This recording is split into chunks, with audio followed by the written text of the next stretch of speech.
Well, hello, I am Cynthia Wright, creator and founder of The Waiting Room Life.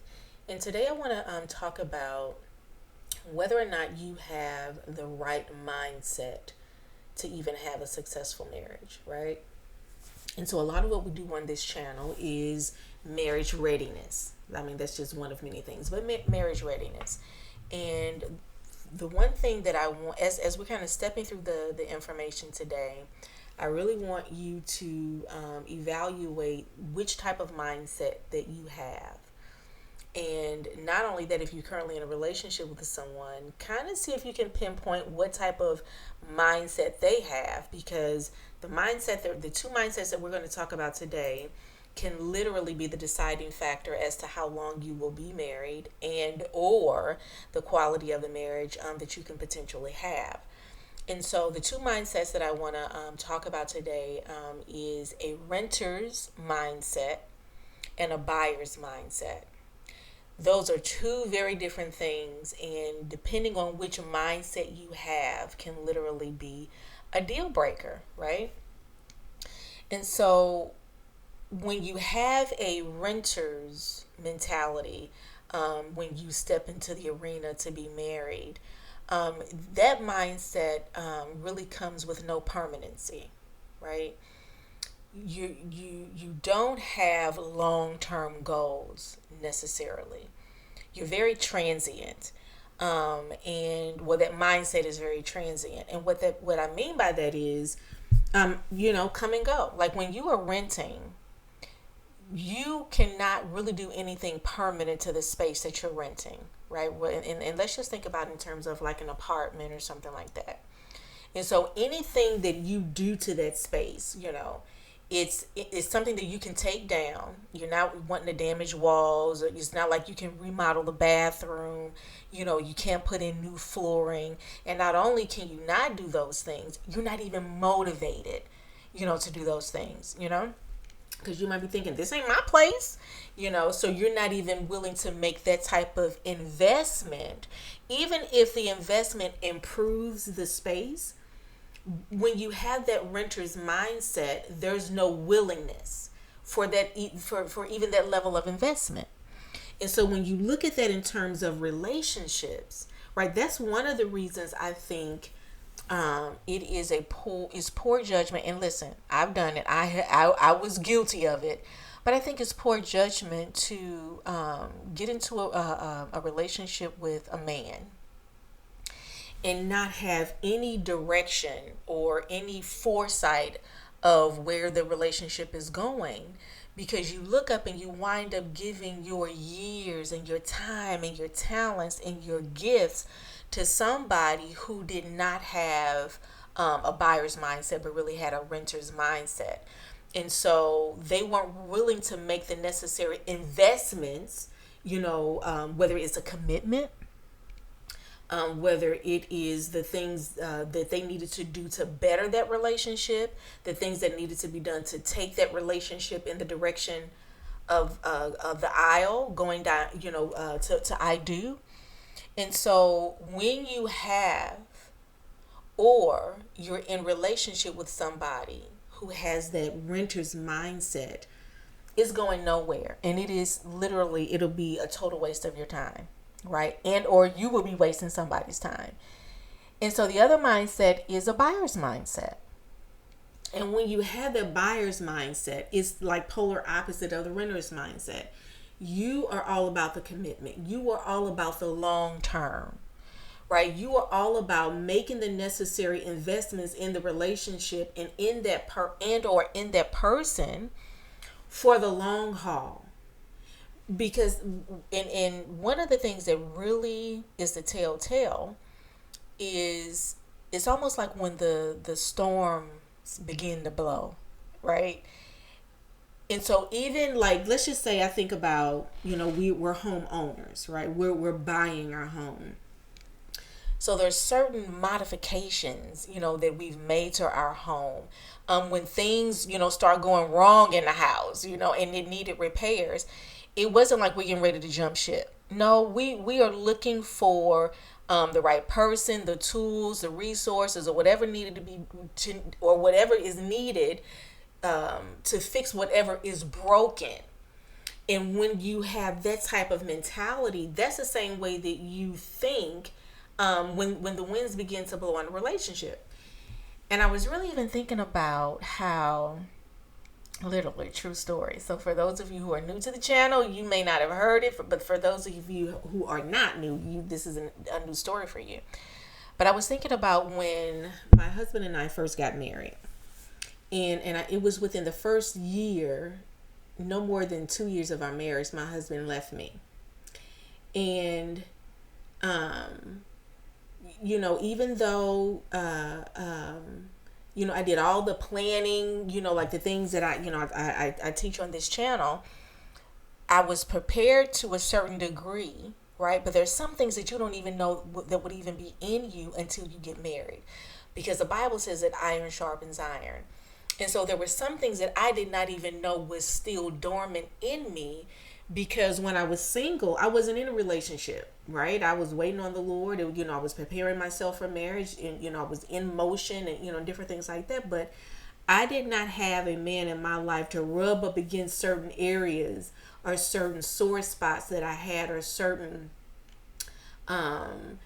things, certain areas in my life where I lack discipline, and just so many different things. So because I wasn't in a relationship I'm not talking about when I was in the world or anything like that, but I'm just saying, after I did the work, I had not been in a relationship with somebody to bring out certain things in me. Let me say that. And one of the things about me was I was a hardcore nag. I was a nag, right? But I remember, and like so many other things, but I remember within the first 2 years of our marriage, me and my husband, we got into it. We had some heated fellowship. And I can't remember the details of it, but I do remember that it was kind of petty. And so I'm just going in, right? That was another thing. I didn't know how to shut up.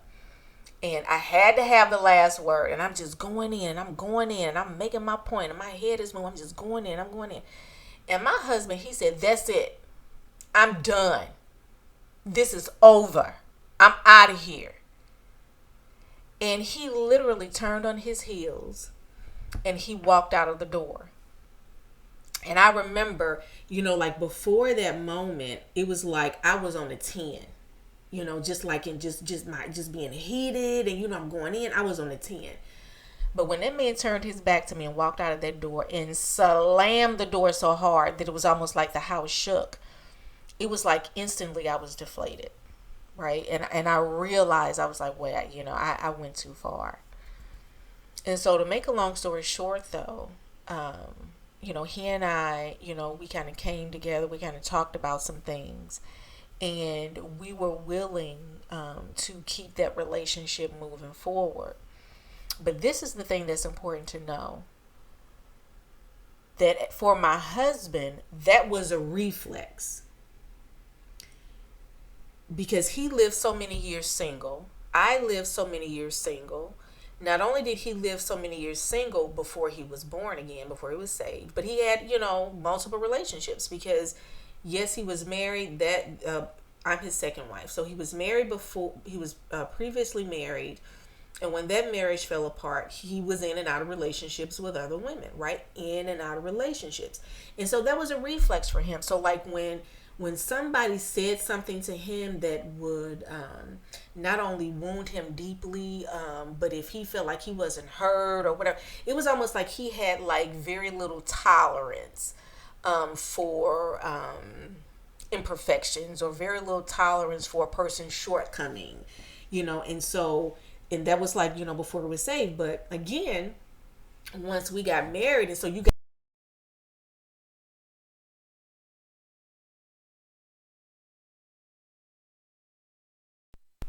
the renter's mentality that he had before, in before we got married, rose up in that moment. And so what was his reflex? To walk out of the door. I had the same reflex, right? Because I was in and out of relationships. My motto was, honey, one monkey don't stop a show. What one don't want, another one does, right? And so there were so many times that I felt like I'm done with this, and but the thing that stuck with us was because we had made a commitment. We begin to develop that buyer's mentality. And I can't say just because I think we had it, but we begin to work the buyer's mentality, even though some of our reflexes was, you can still see like that renter's mentality, that transient behavior, that thing of, I don't have to take this, I'm out of here, I'm not dealing with this. And so if your goal is to really have a long-term relationship, you really need to kind of step back to see what is my mentality as it relates to the relationship that I'm striving for. Am I thinking long term? Or am I just wanting somebody to kind of, pass the time? I just want somebody to fulfill my emotional needs, but I really don't want to really be committed. I really don't want to be married. I really don't want to put in the work that's going to go into a marriage relationship. Because you have to remember, not only are you imperfect, but you're going to be marrying someone who is imperfect. And I will have been married 18 years or 19 years in this November. We have a wonderful marriage, but it has not come without a cost. And so even when you think about a renter's mentality, a lot of people are not willing to make a financial commitment or an emotional commitment in that space, just any type of long-term commitment in this space. Why? Because it's not permanent. You don't intend on being there long. If something begins to go wrong in that space, you can just move. You can go to another space, a better space. And if you have that mentality, right, when the imperfections of the person that you in relationship show up, that's where your mind begins to go. There is no tolerance to, kind of work with that person to kind of work through some things. Like when my husband and I got married, we both still had residue from our past, and we both had to be willing to invest in each other, right? To give each other time and space to develop and grow in this new permanent relationship. So I hope all of this is making sense, because not only is it important for you to evaluate where you are before you enter into a relationship, but even to really evaluate, if you're currently in a relationship, does this person have a renter's mentality or do they have a buyer mentality? Are they transient? Whenever we get into it, are they, is it over? Are we steady breaking up and making up and breaking up and making up? That's a part of that renter's mentality, right? There's nobody putting the stake in the ground like, listen, I don't care how bad the winds blow.